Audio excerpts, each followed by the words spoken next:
change the future of our country for the better. I want to thank all the people of Sedgefield, of Bishop Auckland, of Stockton South, Darlington, where my ancestors come from, it turns out, North West Durham, Blythe Valley, and Redcar. We've all had that feeling, haven't we? You know, in the pit of our stomach when we meet someone special. There's that connection you can't quite put your finger on. Like they understand you, like nobody else. Just over 3 years ago, Alexander Boris the Fifle Johnson, the New York-born, Eton-educated journalist turned politician, invited voters in places like Durham, Redcar, Wakefield, Doncaster and Workington to put their previous affections behind them and profess their love for him. For years, if not decades, these were northern communities where voters for Labour were weighed, not counted. But over time, those bonds were gradually fraying. It's over, isn't it, Mr. Corbyn? Are you going to resign? Many felt neglected, unloved. And when was the last time anyone had spent any time, money or attention on them? In the general election of December 2019, these voters in their droves, alienated from Labour by Brexit and the leadership of Jeremy Corbyn, found comfort in the arms of another.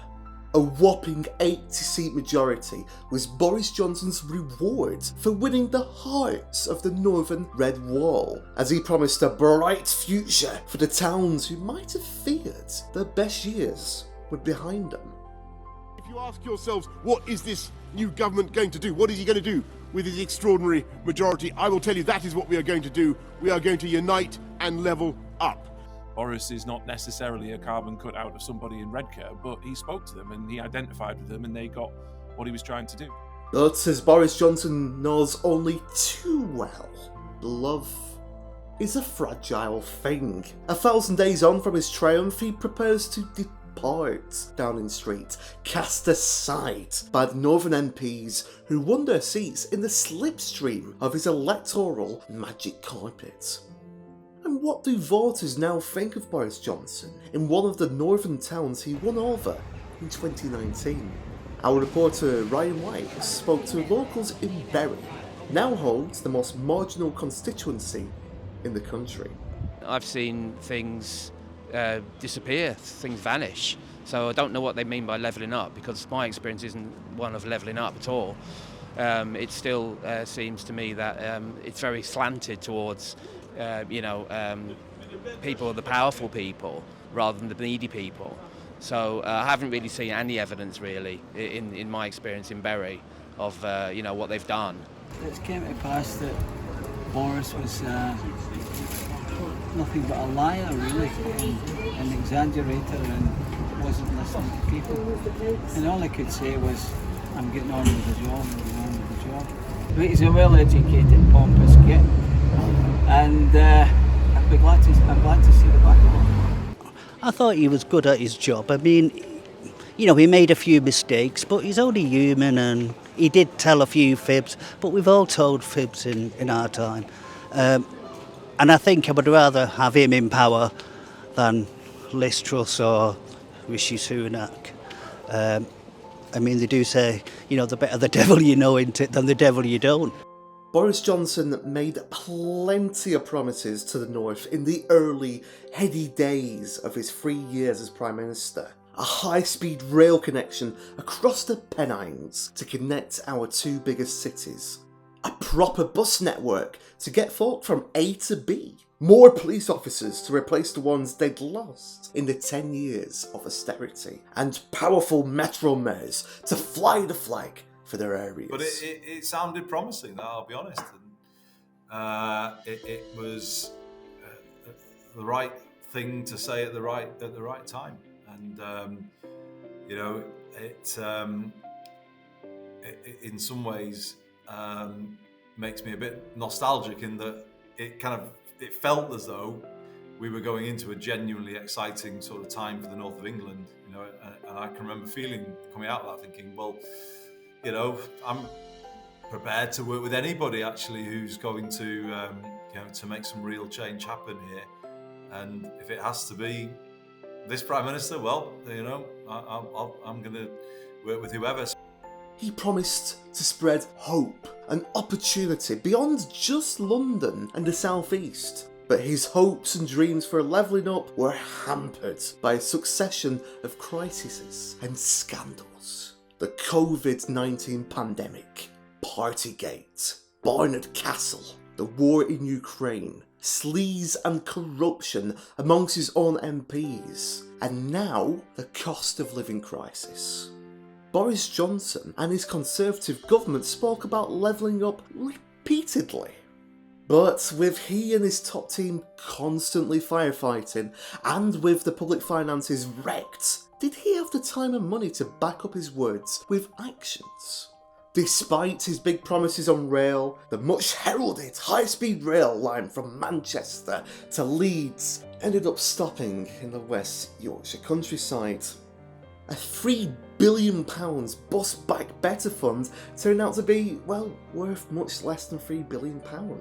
And the big pots of money he promised to spruce up left behind parts of the north ended up forcing cash-strapped town halls to compete against each other. Meanwhile, the pandemic and the 2 years of on-off restrictions on our liberties hit the north harder than the rest of the country, widening the gaps of education and life expectancy that Boris Johnson had pledged to eliminate.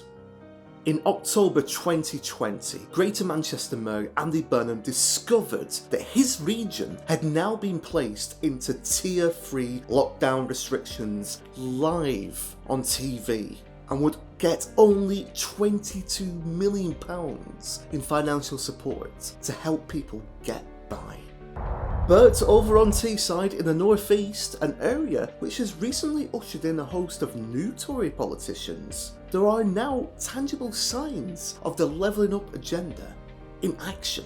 The old steelworks that closed in 2015 is now part of the UK's largest freeport, a flagship post-Brexit policy with the promise of thousands of jobs on the way to promote the green agenda. And the Treasury is moving hundreds of its staff to the town of Darlington, the start of what the government hopes will be real economic change.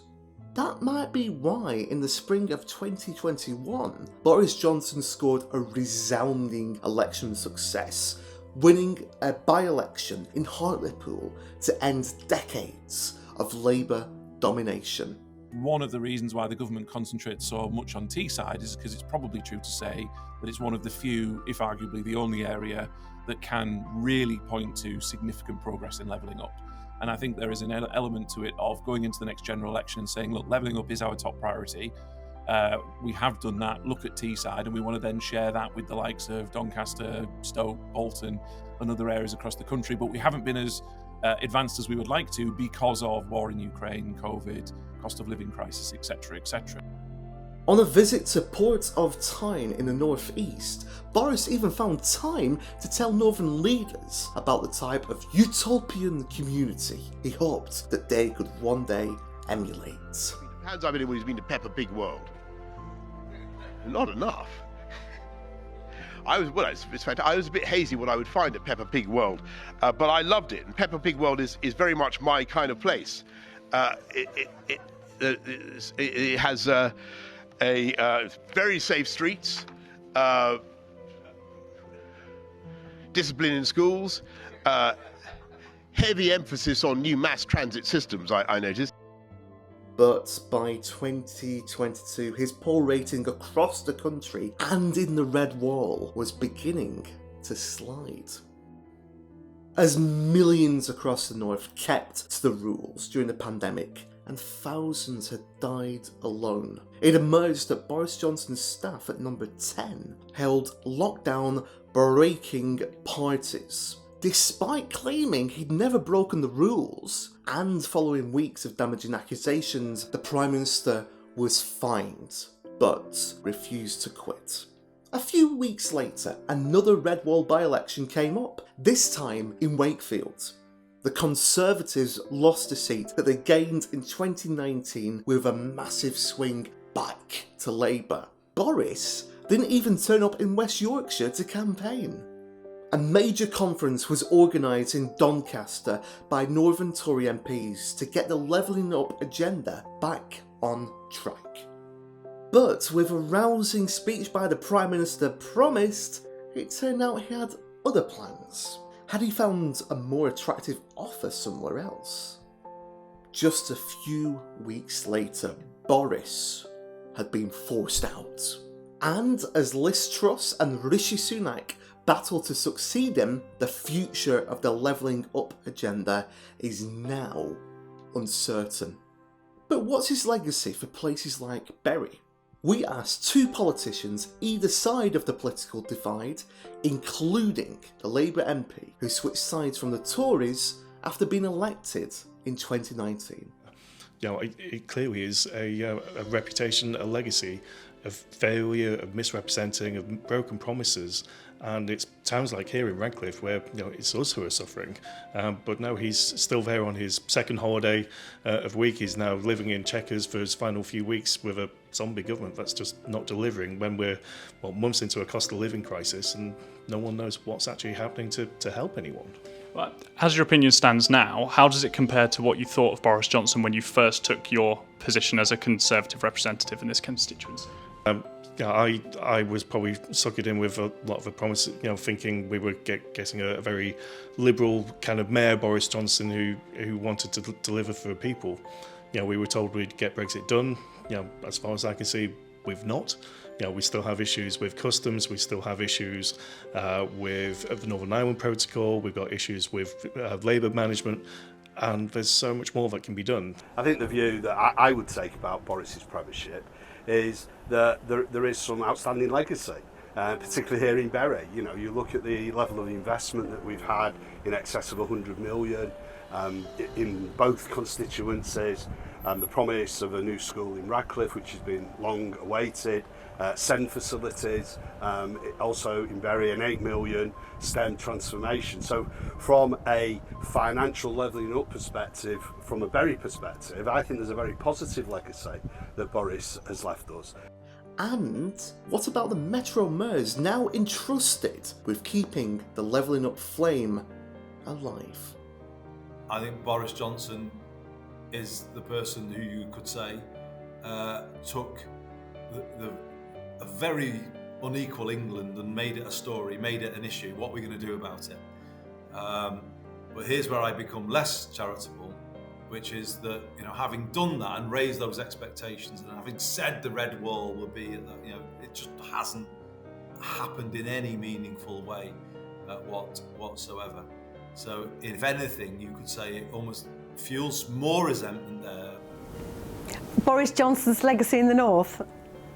He doesn't really have one.